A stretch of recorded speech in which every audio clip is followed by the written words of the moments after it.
চিটাগংয়ের কোথায় আপনি খোলা আকাশের নিচে বসে একটা সুন্দর ভিউতে লাঞ্চ এনজয় করতে পারবেন, আজকে ভিডিও হবে সেটা নিয়ে। আসসালামু আলাইকুম everyone, I hope you all are doing good. Last time আমি যখন চিটাগং যাই তখন প্রথম জায়গায় আমি লাঞ্চ যেটা করি সেটা হবে হ্যালো চিটাগংয়ে, যেটা হচ্ছে আপনার চিটাগং বোট ক্লাবের ভিতরে। As you all know, hello ঢাকার খাবার আমার কতটা বেশি পছন্দ, ঠিক তাদেরই সিস্টার কনসার্ন হচ্ছে হ্যালো চিটাগং। আর তাদের খাবার থেকে যে জিনিসটা আমার সব থেকে বেশি অ্যাট্রাক্ট করেছে সেটা হবে তাদের লোকেশনটা, যেটা ছিল চিটাগং বোট ক্লাবে। বলতেই হবে জায়গাটা ভীষণ সুন্দর, আর আপনি সেখানে সমুদ্রের পাড়ে বসে আরামসে লাঞ্চ এনজয় করতে পারবেন। এখন চলে আসি তাদের খাবার নিয়ে। Hello Dhaka is basically famous for their Bangla খাবার, এবং হ্যালো চিটাগংকে আমরা ঠিক সেরকমই করেছিলাম। আমরা তাদের খিচুড়ি থালি এবং নর্মাল ভাতের থালি নিয়েছিলাম, সঙ্গে ছিল একটা কাবাব যেটা কিন্তু বোটের মধ্যে সার্ভ করা হয়। খিচুড়ি থালিতে বেসিক্যালি আপনার চলে আসে হচ্ছে আপনার ভুনা খিচুড়ি, সঙ্গে আসে হচ্ছে একটা chicken curry which taste basically like a home made curry that gives you a homely feel. আর এখানে দেশি মুরগি ইউজ করা হয়েছিল, সঙ্গে ছিল হচ্ছে ডিম ভাজি, বেগুন ভাজি এবং পেঁয়াজ কাঁচামরিচ। যেহেতু প্রাইসেসগুলো বেশ অ্যাফোর্ডেবল, আপনি দেখতেই পাচ্ছেন যে খাবারের পরিমাণটা কিন্তু একজনের জন্য যথেষ্ট ভালো। আর যারা খিচুড়ি খেতে চান তারা কিন্তু ভাতের থালি নিতে পারে। আর এটার মধ্যে বেস্ট পার্ট হচ্ছে যের মধ্যে আলু ভর্তাও আছে এবং নাগা ডাল আছে, উইচ ইজ মাই ফেভারিট। আর একটা কথা বলতেই হবে, সেদিনের ওয়েদারটা এতটা ভালো ছিল, আমরা বাইরে বসে খুব আরামসে খেতে পেরেছি।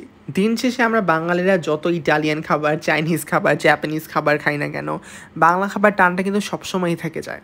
আরেকটা জিনিস আমি অবশ্যই সাজেস্ট করবো আপনাদের, যেহেতু খাবারটা যত তাড়াতাড়ি সম্ভব তত তাড়াতাড়ি খেয়ে ফেলবেন, বিকজ গরম গরম খাবার খেতেই মজা পাবেন। ঠান্ডা হয়ে গেলে আর কি হয় কি, ভাতটাও সগি হয়েছে, তখন আপনি খেতেও পারবেন না। আমার কাছে তাদের চিকেন কারিটা বেশ ভালো লেগেছে, আলু ভর্তাটাও ভালো ছিল, বাট নাগা ডালটা একটু কাজ করা দরকার, বিকজ নাগা ডালটা বেশি ঘন ছিল। আই থিঙ্ক একটু পাতলা হলে খুব ভালো লাগতো। আর তার মধ্যে নামটা যেহেতু নাগা, আমার কাছে মনে হয় কি নাগার যে একটা ধাক্কা লাগে না মাথায় গিয়ে, সেটা যে পর্যন্ত না আসবে সে পর্যন্ত খাবারের টেস্টটা পাওয়া যাবে না। বাট ইয়া, যেহেতু এটা একদম শুরুর দিকে ছিল, so I will let them a room of improvement for this time. If you ask me আমার ফেভারিট খাবার কি, সেটা হবে বাসায় বানানো ঘন ডাল, সঙ্গে মুরগির মাংস আলু দিয়ে আর গরম ভাত। আই থিঙ্ক এটার সাথে কোনো কিছুর তুলনা হয় না। সো আমরা চট জলদি করে আমাদের লাঞ্চটা করে ফেলেছিলাম। এরপর চলে আসে হচ্ছে সর্টেড কাবাবস উইথ পরোটা। খাবারের প্রেজেন্টেশনে কিন্তু তারা খুব ভালো মতো মনোযোগ দিয়েছে। সঙ্গে আমরা 2 ধরনের ড্রিঙ্কস নিয়েছিলাম, একটা ছিল হচ্ছে অরেঞ্জ লেমনেড অ্যান্ড আরেকটা ছিল হচ্ছে ব্লু কালারের একটা ড্রিঙ্ক, আমার নামটা মনে আসছে না, but both the drinks were quite refreshing. এখন চলে আসে কাবাবস নিয়ে। যারা আর কি রাইস খেতে পছন্দ করে না, they can go for the kebabs, because তাদের একটা লাইভ গ্রিল কাবাব সেকশন আছে যেখানে ফ্রেশলি কাবাব প্রিপেয়ার করা হয়। এবং এই অ্যাসর্টেড কাবাবের মধ্যে অনেক ধরনের কাবাব আছে, চিকেন টিক্কা কাবাব, রেশমি কাবাব, হারিয়ালি কাবাব, সব কিছুই। এবং এমনকি বাংলা খাবার বাদেও তারা কিন্তু একটু কন্টিনেন্টাল খাবারও এনেছে, যেটার মধ্যে ছিল হচ্ছে আপনার সি ফুড পায়া, তার সঙ্গে creamy mushroom pasta, prawn cocktail, whole jumbo fried prawn, সঙ্গে ছিল হচ্ছে chicken teriyaki. Honestly saying, boat ক্লাবে বসে আসলে ভাত ডাল খাওয়ার থেকে আমার কাছে মনে হয় কি এই ডেলিশিয়াস জাম্বো প্রনগুলো খাওয়া আসলে একটা ওয়ার্থ ইট। আর সবগুলোর মধ্যে তাদের এই মাশরুম পাস্তা হবে আমার ফেভারিট, বিকজ যারা আর কি ভেজিটেরিয়ান মানে চিকেন খায় না, তাদের জন্য mushroom pasta is a very good option.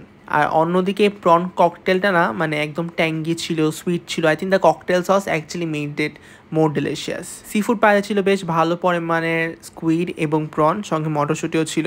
এইটার টেস্টে কিন্তু একটু মাইল্ড হবে since it's authentic. So yeah, এর সঙ্গে চিকেন টেরিয়াকিও ছিল, যেটার সঙ্গে আসে হচ্ছে butter rice and veggies. So overall Bangla খাবার থেকে তাদের কন্টিনেন্টাল খাবার আমার কাছে বেশ ভালোই লেগেছে। আর depending on the location and the food, the price is going to be bit expensive, but আপনাকে শেষ করতে হবে হচ্ছে এই ফালুদাটা দিয়ে, দ্যাট ওয়াজ কোয়াইট রিফ্রেশিং। আর তার মধ্যে এখন এত গরম, এই ঠান্ডা ঠান্ডা ফালুদা আসলেও দরকার। Overall my experience at hello Chittagong was just amazing.